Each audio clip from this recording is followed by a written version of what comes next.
गुरुजी के आगे बैठी हुई थी और गुरुजी से अपना बातें मैं कर रही थी। तो मैंने गुरुजी को बोला कि गुरुजी मैं कदे भी ना ਤੁਹਾਡੀ सेवा नहीं की, क्योंकि उस टाइम पे मेरे माइंड में ये चीज चल रही थी कि मैंने गुरुजी की ना सेवा नहीं करी है कभी, ना बड़े मंदिर में सेवा करी, ना वैसे कभी सेवा करी। तो मैं गुरुजी से क्वेश्चन पूछ रही थी, बोल भी रही थी कि गुरुजी मैंने कभी नहीं आपकी सेवा करी, मेरे को ना आपकी सेवा करनी है और मेरे को आप ना सेवा दे दो प्लीज। लॉकडाउन का टाइम, बड़े मंदिर उस टाइम पे क्लोज था। तो अब मैं बोले जाऊं कि गुरुजी प्लीज मैनू तो सेवा करनी है, ਤੁਹਾਡੀ मैनू सेवा चाहिए है। और मेरी आंखों में से पता नहीं क्यों उस टाइम आंसू निकले जा रहे थे। ये दोपहर के 2 बजे का टाइम था और मैं रोई जाऊं कि गुरुजी मैनू तो सेवा चाहिए है। अब शाम को मेरे पास एक अंकल का कॉल आता है, संजीव मोंगा अंकल का, और वो मेरे को बोलते हैं कि गजल आप कैसे हो। मतलब उन्होंने मुझे नॉर्मली कॉल किया और मैंने भी उन्हें नॉर्मली पूछ लिया कि अंकल मेरे को ना बड़े मंदिर में ना सेवा चाहिए, वो कैसे मिलेगी। तो अंकल ने बोला कि अभी तो लॉकडाउन है और अभी तो सब बंद है। तो उस टाइम मैं बड़ी मतलब उदास हो गई थी कि लॉकडाउन है, बड़े मंदिर तो बंद है, सेवा करनी है गुरुजी की, कैसे करूंगी, कहीं सत्संग में सेवा लग जाए। सत्संग भी बंद थे उस टाइम कोविड सिचुएशन की वजह से।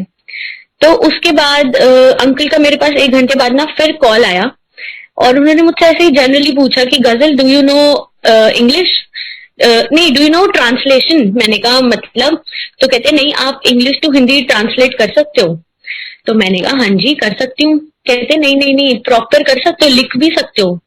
तो मैंने कहा हाँ जी मैं कर सकती हूँ, बिल्कुल ट्राई करने में क्या जा रहा है। तो उन्होंने बस इतना ही बोला और कहते हैं कि ठीक है। मैंने कहा ओके। तो उनका थोड़ी देर बाद मेरे पास मैसेज आता है कि ऐसे ऐसे एक आंटी है, उनको ना सेवा करवानी है, उन्होंने बुक लिखी है तो उनकी सेवा करनी है ट्रांसलेशन की। मैंने कहा ठीक है कोई दिक्कत नहीं है। कहा मैं गुरुजी से दोपहर को पूछ रही थी और कहा गुरुजी ने उसी शाम को ही सेवा बख्श दी। तो मैंने उन आंटी को कॉल किया, उनका नाम मधु आंटी, जिनकी बुक है महिमा ऑफ माई गुरुजी।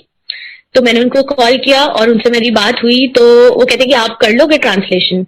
तो मेरी वर्डिंग यही थी कि हाँ ट्राई, मैं अंदर से सोच रही थी कि ट्राई करने में क्या जा रहा है, सेवा मिल रही है। एक होता है ना कि जब सेवा सामने आ रही हो तो एक अंदर मन में आ जाता है कि हाँ ले लो बस। तो मेरे मन में यही चल रहा था कि हाँ मैं कर लूंगी चाहे कुछ भी हो जाए। तो मैंने उनको बोला कि हाँ जी आंटी मैं ट्रांसलेशन कर लूंगी, कोई इशू नहीं है। और मैं अंदर, मेरी तो आंखों में से उस टाइम पे आंसू ही नहीं रुक रहे थे कि कहाँ मैंने गुरुजी से दोपहर को बोला, उसी दिन उसी शाम गुरुजी ने सेवा, इतनी प्यारी सेवा बख्श दी। और मजे की बात तो ये कि मैं फ्रेंच ट्रांसलेटर हूँ, ठीक है, और मेरी मम्मी हिंदी टीचर है और ट्रांसलेशन करनी थी हिंदी। तो ये गुरुजी उनको मतलब पता है कि कब क्या कराना है, कैसे कराना है, सब कुछ एक एक चीज उन्होंने प्लान करी हुई है। फिर उसके बाद मेरी वो सेवा स्टार्ट हुई। तो संगत जी जब वो मेरी सेवा स्टार्ट हुई ना, आप मानोगे नहीं ऐसा कोई दिन नहीं था जिसमें मुझे गुरुजी की प्रेजेंस फील नहीं हुई हो। गुरुजी तो हमारे अंग संग है, हर पल हमारे साथ है। बट जो वो टाइम था वो एक अलग ही मतलब ऑरा, जिसे कहते हैं ना गुरुजी का ऑरा, वो इतना स्ट्रांग होता है कि एक मतलब सहन करने में भी बड़ी हो जाता है कि बहुत स्ट्रांग ऑरा होता है उनका। तो हर पल मुझे उनका एहसास उन्होंने दिलाया, उस पल उस एहसास का शुक्राना है। और मेरे घर में ना कभी सत्संग नहीं हुआ था गुरुजी का, क्योंकि इतना मेरी फैमिली नहीं बिलीव करती थी गुरुजी में उस टाइम पे, तो लॉकडाउन के टाइम पे, और गुरुजी ने लॉकडाउन में ही सब बदल दिया। तो मैं बोलती थी गुरुजी प्लीज मेरे घर आओ, मेरे को मतलब सत्संग कराना है, आप प्लीज मेरे घर आओ। तो गुरुजी माइंड में बस यही चीजें डालते थे कि मैं तो तेरे नाल ही आ, मैं तो तेरे नाल ही आ। फिर भी मुझे लगता था गुरुजी चलो आप मेरे साथ तो हो, पर मेरे घर सत्संग करना है, मुझे सत्संग करना है। तो मैंने ये लाइन बोली, विद इन 3 डेज, मुझे नहीं पता कैसे कब क्या हुआ, हमारे घर पे सत्संग हो गया गुरुजी का। मतलब ये गुरुजी है, उन्हें पता है कि कब देना है, कैसे देना है, कितना देना है, क्या देना है। तो बस हमें सब्र करना है, फेथ रखना है पूरा और सब्र रखना है। फिर संगत जी जब वो सेवा चल रही थी तो उस टाइम पे सत्संग भी घर पे हो गया। उसके बाद क्या होता है, मेरे को मेरी मधु आंटी है तो उनसे ना मेरी बात नहीं हो पाती है। मैं उस टाइम पे पीजी में रहती थी गुड़गांव, तो मेरी उनसे बात नहीं हो पाई। तब उनका मेरे पास कॉल आता है कि गजल व्हाट हैपेंड टू यू, कि आप रिप्लाई नहीं दे रहे हो। तो उस टाइम पे संगत जी मुझे कोविड हो गया था और हम लोग अपने रूम में ही क्वारंटाइन थे, मैं और मेरी रूममेट, हम 3 थे और हम तीनों को ही कोविड एक साथ हुआ था। और सिम्टम्स थे बिल्कुल थे ही नहीं, एसिम्टोमेटिक कोविड था, ना स्मेल आ रही थी, ना टेस्ट आ रहा था, और बहुत माइनर बॉडी पेन था। मतलब गुरुजी ने सेवा के दौरान, या वैसे गुरुजी की इतनी मेहर ब्लेसिंग्स है सबके ऊपर कि गुरुजी ने कोविड के सिम्टम्स ही नहीं दिए। कि आगे बुक ट्रांसलेट भी करनी थी, सेवा भी करनी थी, तो गुरुजी ने छोटे में ही कष्ट काट दिया। ना कुछ मेडिसिन खानी पड़ी, ना कुछ, सिर्फ चाय प्रसाद और जल प्रसाद से 3 दिन में गुरुजी ने सब ठीक कर दिया, और साथ में साथ मेरी रूममेट को भी ठीक करा। तो जब ये सेवा चल रही थी ना, तो इतने सत्संग हो गए थे कि मेरे को खुद को ही नहीं बिलीव हो रहा था कि गुरुजी ये हो क्या रहा है मेरे साथ। तो एक बार ऐसे ही हुआ था सेवा के टाइम, सत्संग जब कोविड खत्म हुआ उसके बाद ना मेरे को सर्वाइकल का बहुत इशू था, बहुत ज्यादा।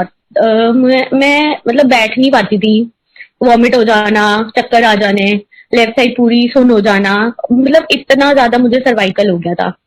तो एक दिन मैं गुरुजी के आगे खड़ी हो गई, मैंने कहा गुरुजी, मैं ये नहीं कह रही कि आप मेरा सर्वाइकल ठीक करो, मैं बस इतना कहती हूँ कि मेरे को तरीका बता दो कि ये अपने आप थोड़ा सा कम हो जाए, या मुझे स्ट्रेंथ दे दो कि मैं ये सहन कर सकूं इतना दर्द। क्योंकि मुझे बहुत एक्सट्रीम वाला पेन होता था कि मैं बैठ ही नहीं पाती थी। और ऐसा ही सेम मेरी रूममेट के साथ भी था, सेम सिचुएशन थी।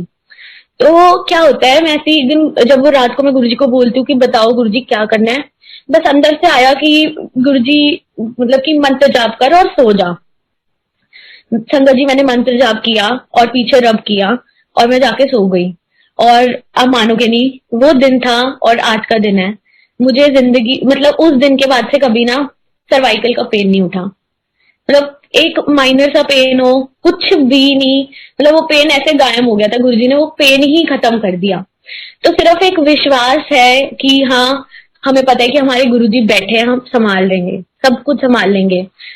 तो उन्होंने वो दर्द भी ठीक किया, सब कुछ। मतलब गुरुजी की इतनी मेहर है सबके ऊपर कि वो हर कष्ट हमारा काटते हैं। अच्छा, फिर उसके बाद जब वो सेवा खत्म होने वाली थी मेरी, कोविड से बचाया, हर चीज बचाई, फिर उसके बाद वो बुक रिलीज होनी थी 5 जुलाई को। तो संगत जी, मैं गुरुजी को बोल रही थी, मैंने कहा गुरुजी आज तो ना बुक रिलीज होनी है, पता नहीं क्या होगा कैसे होगा, बस आप सब ना अच्छा कर देना। तो उस दिन की ही बात है, मैं सुबह अपना सत्संग करने बैठी हुई थी, अमृत वेला। तो बैठी हुई और मैं ऐसे ही बोले जा रही थी, मैंने कहा गुरुजी मैनू नहीं पता की होना है, मैं तो मतलब डर लग रहा है, पता नहीं बुक कैसी लिखी होगी, मैंने ट्रांसलेशन कैसी करी होगी। लेकिन वो अपने आप ही ऑटोमेटिकली इतनी अच्छी ट्रांसलेशन गुरुजी ने गाइड किया, ऐसे करना है वैसे करना है, मतलब हर एक वर्ड में ना गुरुजी की गाइडेंस थी कि ऐसे लिखना है। और वो बुक जब गुरुजी गाइड कर रहे तो वो बुक ऑटोमेटिकली प्यारी होगी। फिर उसके बाद वो बुक रिलीज हुई 5 जुलाई को। तो जैसी वो बुक रिलीज हो गई, आंटी ने अपना सत्संग शेयर कर दिया। तो उसके बाद मैं गुरुजी को देखा, मैंने कहा गुरुजी ये सेवा तो कंप्लीट हो गई, हुण कर दो देनी सेवा। बस संगत जी, आप मानोगे नहीं, मैंने ये लाइन बोली, इतने में ना मेरे पास एक आंटी का मैसेज आ गया, सुमन मेहता आंटी का, कि गजल आप सेवा करोगे। आप मानो कि मैं जस्ट बोल रही हूँ गुरुजी को कि आप कब दोगे गुरुजी अब सेवा, विद इन 1 सेकेंड उनका मैसेज आ गया कि गजल आप सेवा करोगे।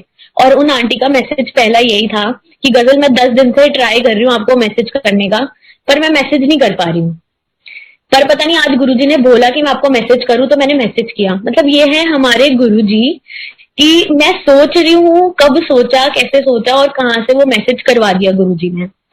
तो वहां से वो, और मैं अंदर ही बोल रही हूँ, मैंने कहा गुरुजी प्लीज ट्रांसलेशन की मेरे को ना सेवा मत देना। वो आंटी ने ना इतनी देर में मैसेज ही लिख दिया कि आपको ट्रांसलेशन की सेवा करनी है, क्योंकि ट्रांसलेशन करने में बड़ी थोड़ी दिक्कत हो जाती है, हिंदी करने में। मेरी हिंदी वैसे ही बहुत वीक है, लिखने में तो बहुत ज्यादा ही वीक है, लेकिन अगर गुरु का हाथ हो ना अपने सिर पर, तो सब, मुझे लगता है सब रास्ते ना अपने आप खुलते जाते हैं। तो संगत जी, ऐसे मेरी वो सेवा मेरे को गुरुजी ने फिर से वो बख्शी। तो फिर उसके बाद मेरा बर्थडे अगस्त में आता है, तो ये जुलाई के बाद की बात है। मतलब जुलाई में वो सेवा कंप्लीट हुई। और संगत जी, हाँ, एक और मेरे को सत्संग याद आ गया, ये 7 जुलाई का है, गुरुजी के बर्थडे वाले दिन का। तो उन्हीं आंटी के घर का है, सुमन आंटी के घर का। तो उन्होंने मेरे को उस टाइम पे ना स्वरूप दिया था गुरुजी का। मेरे अंदर से ना एक चाह थी कि मुझे गुरुजी का ना पीजी में स्वरूप रखना है, मेरे पास कैलेंडर स्वरूप था। तो और उससे पहले ये हुआ था कि मेरे को नहीं पता था कि सुमन आंटी कहाँ रहते हैं। मैं अंदर से बोलती थी कि गुरुजी मेरे को ना आपके सत्संग में जाना है, पर मेरे को ना गुड़गांव की संगत का नहीं इतना पता, मतलब अपने सेक्टर के, तो मैं कहाँ जाऊंगी।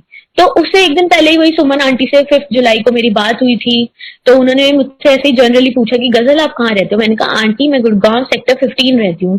तो उनको 50 सुनाई दिया, तो वो मेरे से फिर से पूछते कि गजल कहाँ पे? मैंने कहा आंटी सेक्टर 15। कहते ओ माय गॉड, मैं भी वहीं रहती हूँ। तो आप सोचो कि संगत जी, मैं मन में सोच चुकी गुरु जी मेरे को ना आपके संग मतलब सत्संग में जाना है बर्थडे वाले दिन, बड़े मंदिर तो जा नहीं सकते, तो मैं सत्संग में ही चली जाऊँ। तो वो आंटी कहती है ठीक है आप ना सत्संग में आना घर पे। मतलब आंटी ने खुद ही मतलब बोल दिया कि सत्संग में आना। और मेरे मन में था कि मुझे गुरुजी का स्वरूप चाहिए पीजी के लिए, मेरे पास स्वरूप नहीं है। तो जब मैं उनके वहां 7 जुलाई को जाती हूँ तो आंटी ने मुझे एक स्वरूप दिया। तो जब मैं वो स्वरूप लेके आती हूँ ना वापस, तो मैं आती ना अलमीरा में रख देती हूँ। सॉरी गुरुजी, वो रखना नहीं चाहिए, बट उस टाइम पे इतना नहीं दिमाग चला। तो मैंने कहा गुरुजी आपको ना मैं अंदर रख लूं, आपको कोई प्रॉब्लम तो नहीं है? ये लाइन बोली और मैंने गुरुजी का स्वरूप अंदर रख दिया। क्योंकि मुझे दिमाग में ये था कि पीजी में बाहर गंदे हो जाएंगे, इतनी डस्ट होती है, बाहर गंदे ना हो जाए, फ्रेम करा के एक ही बार बाहर रखो। तो फिर मैंने वो अंदर रखा। आप संगत जी मानोगे नहीं, मुझे उसी रात को ना ड्रीम आया। मेरे ड्रीम में एक आंटी आए और वो आंटी मेरे को बोलते हैं कि गुरुजी का कमरा ना बंद मत किया करो। तो मैं उन्हें ड्रीम में बोलूं नहीं नहीं आंटी, मैं तो गुरुजी का कमरा बंद नहीं करती, मैं तो लाइटें बंद करती हूँ सिर्फ। तो कहते हैं नहीं नहीं नहीं, आपने कमरा भी नहीं बंद करना है, मतलब गुरुजी को बंद करना ही नहीं है। और वो मेरा ड्रीम सिर्फ इतना ही था। मैंने नेक्स्ट डे उन आंटी को कॉल किया, मैंने कहा आंटी मुझे ना ऐसे ऐसे आपका ड्रीम आया, आप ये चीज बोल रहे थे। तो उन्होंने मुझे छूटते ही बोला कि गजल तूने स्वरूप अलमीरा में रखा है? मैंने कहा हाँ जी। तो मैं कहते कि उनको मतलब बाहर रखो, गुरुजी को अंदर नहीं रखते हैं। तो मैं हैरान हो गई कि देखो, मैंने पूछा कि गुरुजी आपको कोई प्रॉब्लम तो नहीं है, आपको मैं अंदर रख रही हूँ। तो कैसे गुरुजी ने उसी टाइम आंसर दे दिया कि हाँ मेरे को होती है प्रॉब्लम अंदर, क्योंकि हम भी नहीं अलमीरा के अंदर रह सकते है ना, तो वो तो हमारे रब है, उनको कैसे हम ये कर सकते हैं। तो ऐसे ऐसे गुरुजी ने फिर आता है मेरा बर्थडे वाले टाइम का ये सत्संग है। तो क्या होता है, मैं 2 महीने पहले से ना मैंने गुरुजी को बोला होता गुरुजी मेरे को तो आप चाहिए बर्थडे पे, बस आपका गिफ्ट चाहिए, बस आप मेरे साथ ही रहना पूरी लाइफ, बस आप मेरे साथ रहो, मुझे यही बर्थडे गिफ्ट चाहिए और कुछ नहीं चाहिए। तो कहते हैं ना कि हमारी वही झोली छोटी पड़ सकती है, पर हमारे गुरुजी की नहीं, वो देना उनका कम हो सकता कभी भी। तो मैं ऐसी बैठी हुई थी और ये बात है 15 अगस्त की। तो मैंने नरेंद्र अंकल को बोला, नरेंद्र धन अंकल को, कि अंकल मेरे को ना गुरुजी के शूज के दर्शन करने हैं, जो गुरुजी शूज पहना करते थे उस टाइम पे। तो मेरे को ना उनके दर्शन करने हैं। मुझे बस यही अंदर से था, मुझे गुरुजी यही बर्थडे गिफ्ट चाहिए कि मुझे ना आपके शूज देखने कि आप कैसे, उसमें इतनी फ्रेग्रेंस है, आप कैसे मतलब वो रहते थे। एक होता है ना चाह हो जाती है, एक प्यार हो जाता है। तो मैंने अंकल को फोन लगाया और अंकल कहते हैं ठीक है आप ना आ जाओ। तो मैं उनके यहाँ 17 अगस्त को उनके घर जाती हूँ। तो संगत जी, जब मैं उनके घर पे एंटर करती हूँ ना, तो मेरे को इतनी तेज फ्रेग्रेंस आती है। तो मेरे को लगा शायद साइड में रोजेस रखे हैं और उनकी फ्रेग्रेंस है। तो मैंने अंकल आंटी से पूछा कि अंकल आंटी आपको भी आ रही है क्या फ्रेग्रेंस? तो वो कहते हैं कि नहीं नहीं हमें नहीं आ रही। तो मैंने फिर भी अंदर से बोला कि शुक्राना गुरुजी, शायद गुरुजी, एक होता है ना अंदर से कि गुरुजी की फ्रेग्रेंस है। तो मैं बैठ गई और मेरे मन में उस टाइम चल रहा था कि गुरुजी मेरे को ना मीठा नहीं खाना, मतलब आंटी मीठा ना ले आए, क्योंकि मेरे को मीठे से बहुत ज्यादा वो होती है। और गुरुजी हमेशा वही खिलवाते हैं, वही है ना। तो मैं बैठी हुई थी, मैंने कहा नहीं गुरुजी मेरे को मीठा नहीं खाना, कि मीठा नहीं आना चाहिए। बस ये लाइन मैंने बोली, इतने में आंटी ना मेरे लिए केक ले आए। तो मैं बड़ी हो गई, मैंने कहा गुरुजी क्यों मेरे को आप मीठा खिलाते हो? फिर मैंने वो केक खाया। उसके बाद मैंने अंकल से ना फर्स्ट क्वेश्चन पूछा कि अंकल अमृत वर्षा सच में होती है? तो अंकल ने बोला, उस टाइम पे मुझे बिलीव नहीं था कि अमृत वर्षा होती, बिलीव था कि हाँ होती है, पर ये नहीं था कि होती कैसे है, क्या होता है उसमें, मतलब आइडिया ही नहीं था कुछ कि क्या होता है अमृत वर्षा। तो मैं ऐसे ही बैठ के मैंने एकदम से अंकल से क्वेश्चन पूछा कि अंकल अमृत वर्षा होती है? तो अंकल कहते कि हाँ बेटा होती है। तो मैंने कहा अच्छा। मैंने कहा अंकल मेरे साथ तो कभी नहीं हुआ, पता नहीं, यही मैंने बोला। फिर इतने में अंकल ने अपने सत्संग शेयर करे, मैं बैठी हुई थी, फिर मैंने शूज के दर्शन करे। तो संगत जी वो मतलब मोमेंट, वो फीलिंग मैं डिस्क्राइब नहीं कर सकती वर्ड्स में। जो गुरुजी के शूज थे, उनका ऑरा, शूज का ऑरा इतना अलग था कि मेरी अंदर से ना हिम्मत नहीं हो रही थी कि मैं उनको टच कर सकूं, मतलब इतना ही अलग था कि मैं सच्ची उनको वर्ड्स में नहीं डिस्क्राइब कर सकती हूँ। और उनकी फ्रेग्रेंस तो बहुत ही मतलब अलग, जिसे कहते हैं ना कि वो शूज को 15 साल हो गए अंकल के पास, 15 साल गुरुजी ने मतलब पहले पहने थे और 15 साल से अंकल के पास रखे हैं। उसमें आज तक भी इतनी फ्रेग्रेंस लेदर के शूज में इतनी ज्यादा फ्रेग्रेंस, तो ये हमारे गुरुजी का मतलब ये महाशिव नहीं है तो और कौन है, क्योंकि ये तो महाशिव ही, साक्षात महाशिव ही कर सकते हैं। तो जब मैंने वो शूज के दर्शन करे तो मेरे अंदर माइंड में चल रहा था कि गुरुजी मेरे को क्या चाय मिल जाती ना, बड़ा मजा आ जाता, क्योंकि चाय प्रसाद तो बनता ही है आपका। तो मैं ऐसे ही मन में बोले जा रही थी कि गुरुजी चाय मिल जाती। तो उस टाइम पे मुझे नहीं पता था कि आंटी क्या कर रहे हैं, तो एकदम से ना आंटी चाय ले आते मेरे लिए। तो मेरे माइंड मतलब मेरे फेस पे ना एक स्माइल आ जाती है कि थैंक यू गुरुजी, मैं अंदर सोच ही रही थी और आपने मतलब देखो सुन भी लिया यहाँ पे। फिर संगत जी जब जाने का टाइम हुआ तो मैं गुरुजी को बोलती हूँ कि गुरुजी मैं मेरे को ना आपकी ऐसी कोई चीज दे दो जो आपने टच करी हुई हो, कुछ भी हो जो आपने टच किया हो या कुछ भी एनीथिंग हो, बस वो मेरे को मिल जाए।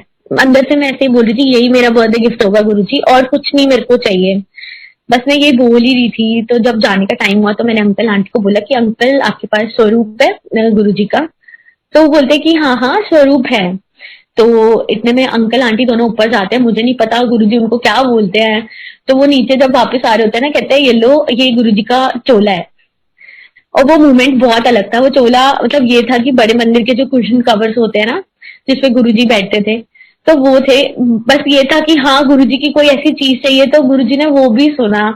मतलब एक एक पल, कहते हैं ना कि वो एक हमारे अंग संग है और हमारी एक एक बात का ध्यान रखते हैं, हर पल का ध्यान रखते हैं कि किस संगत को क्या चाहिए, कब देना है और कितना चाहिए। मतलब एक एक कहते हैं ना कि खुशियां देना, तो वो ही हमारे गुरुजी हैं। फिर संगत जी जब मैं वापस आती हूँ पीजी में, तो नेक्स्ट डे क्या होता है, मैं बैठी, रात की बात है ये 18th नहीं ये 17th रात की ही बात है। मैं ऐसे ही बैठी होती हूँ गुरुजी के आगे और बातें उनसे कर रही होती हूँ। तो मैं एकदम से ना मेरा ध्यान बिल्कुल चला जाता है मेडिटेशन में। तो मेरा फोन मेरे को याद होता है, मैं बिल्कुल साइलेंट करके सो रही हूँ।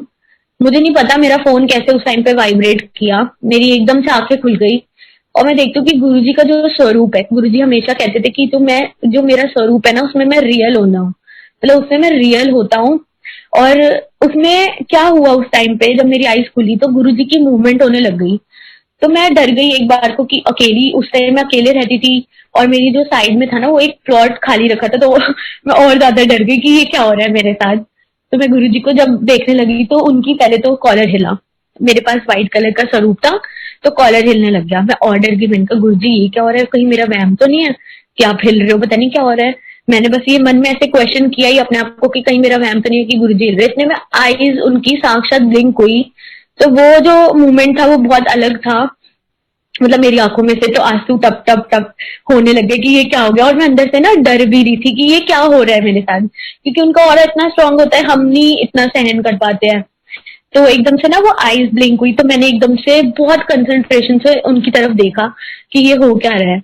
जैसे हम ब्रीथ करते हैं ना तो हिलते हैं ऊपर आगे नीचे, तो ऐसे ही वो आगे पीछे हो रहे थे। तो साइड में देखा कि कुछ ना शाइन कर रहा है। मतलब दो स्वरूप और रखे हुए थे छोटे, जो नरेंद्र अंकल ने ही मुझे दिए थे, साइड में रख दिए। तो उसमें से ना कुछ शाइन कर रहा था। तो मैंने फटाफट लाइट जलाई, देखा पहले दूसरी वाली लाइट जल रही थी जो छोटी वाली होती है। फिर मैंने फटाफट पूरी लाइट जलाई और देखा कि ये अमृत वर्षा हो रही है यहाँ तो पूरी प्रॉपर। और मैंने अंकल से ही वो स्वरूप अंकल ने ही मुझे दिया, मतलब गुरुजी के अंकल के थ्रू ब्लेस कराया और उसमें अमृत वर्षा भी हो गई। मैंने अंकल से क्वेश्चन भी पूछा था और रात को अमृत वर्षा भी करा दी गुरुजी ने। तो वो मोमेंट मतलब अलग ही था। वो सत्संग ही मतलब गुरुजी कहते हैं ना, उनके लिए तो मैं वर्ड्स ही मेरे लिए बहुत कम है। इतनी उनकी जितनी उनकी वडियाई करो ना उतनी कम है। तो ऐसे ऐसे उन्होंने वो किया अमृत वर्षा और दिखाया कि देख मैं अमृत वर्षा भी कर सकता हूँ। क्योंकि मेरे को उस टाइम पे नहीं बिलीव होता था कि यार ये सच में होती है या नहीं होती है ना। फिर उसके बाद क्या होता है, नेक्स्ट डे मैं ऐसे ही बैठी होती हूँ और 19th को मेरा बर्थडे होता है। तो 18th की बात है ये, मैं बोलती हूँ चलो गुरुजी आप केक लेने चलिए। और मैं मन में सोचू गुरुजी आप तो ला नहीं सकते लाइव, मुझे ही लाना पड़ेगा। बस मैं ये लाइन बोल ही रही होती हूँ और नीचे जाती हूँ। ठीक है, जैसे ही मैं मार्केट पहुंचती हूँ संगत जी आप मानोगे नहीं, मेरे पास एक संगत का फोन आता है उस टाइम पे और वो बोलते हैं कि आपकी ना गुरुजी की तरफ से केक आया, जोमेटो वाला आ रहा है देने, आप केक ले लेना। और आप सोचो मैं अभी गुरुजी को बोल के आई कि गुरुजी आप तो ला नहीं सकते, मुझे ही जाके लाना पड़ेगा अपना केक। तो और एकदम से संगत का फोन आया कि गुरुजी की तरफ से केक आया, उनकी ब्लेसिंग से आप ले लो। तो ये हमारे गुरुजी है, मतलब उनको जो मतलब कहते हैं ना कि कुछ भी अपने मुख से निकालो वो पूरा कर देते हैं। बस यही है कि उनको उनसे मांगना कभी नहीं है, वो जो भी देंगे ऐसे ही खुल के देंगे। मांगना तो है ही नहीं, गुरुजी हमेशा कहते कि मंगो नहीं मैनू मन्नो, बस मानो, उनको दिल से मानो और दिल से प्यार करो। गुरुजी हमेशा यही चीज बोला करते थे कि मैनू प्यार करो फिर वेखो नजारे। तो जी भर के आप जितना अपना प्यार दे सकते हो ना, आप गुरुजी के लिए दो। जितना उनको प्यार कर सकते हो, लाड लड़ा सकते हो, उनको मना सकते हो, वो गुस्सा भी होते हैं मनाते भी हैं, मतलब सब गुरुजी के साथ करो, वो हर एक पल जियो उनके साथ। तो आपकी लाइफ, कहते हैं ना कि लाइफ ही बदल देते हैं गुरुजी। तो मेरा आज का यही सत्संग था। सॉरी मैंने बहुत बहुत खूबसूरत सत्संग, बहुत आनंद आया सत्संग सुन के। बहुत बहुत शुक्राना संगत जी सत्संग शेयर करने के लिए। संगत जी, जब हम गुरु जी को टोटली सरेंडर कर देते हैं, जब हमें गुरु जी पे टोटल फेथ होता है, हम सब गुरु जी पे छोड़ देते हैं कि जो भी करे आप करे गुरु जी, तो गुरु जी आपके लिए बेस्ट करते हैं, जो हमारी कल्पना से भी परे होता है, जो हम सोच भी नहीं सकते, वो ब्लेसिंग्स भी गुरु जी हमें दे देते हैं। तो बहुत बहुत शुक्राना गुरु जी अपनी कृपा, अपना आशीर्वाद हम पर, इस गुरु परिवार पर हमेशा बनाए रखना, हमारी गलतियों को क्षमा करना। जय गुरु जी, शुक्राना गुरु जी।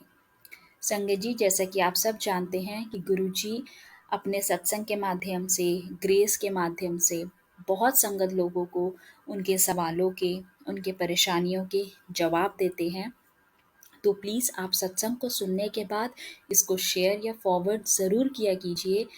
आपके इस छोटी सी सेवा से, इस छोटे से सहयोग से ना जाने कब और किसका कल्याण हो जाए।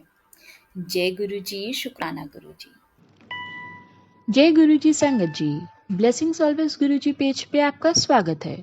फेसबुक और यूट्यूब चैनल के माध्यम से हम गुरु जी के सत्संग साझा करते हैं। गुरु जी की ब्लेसिंग्स लेने के लिए कृपया सत्संग को बीच में ना छोड़ें और हमारे चैनल को सब्सक्राइब करें, जिससे आपको लेटेस्ट सत्संग की नोटिफिकेशन समय समय पर मिलती रहे। जैसे कि गुरु जी ने कहा था, सत्संग सुनने वाले और सुनाने वाले दोनों का कल्याण होता है, इसलिए सत्संग पूरा सुने और अंत में कमेंट्स में जय गुरु जी जरूर लिखें। अगर आप भी अपना सत्संग संगत के साथ साझा करना चाहते हैं तो आप हमें भेज सकते हैं। डिटेल्स डिस्क्रिप्शन में मेंशन है, यूट्यूब लिंक भी दिया गया है। प्लीज सब्सक्राइब करें और इस सेवा में सहयोग करें। जय गुरु जी, शुक्राना गुरु जी।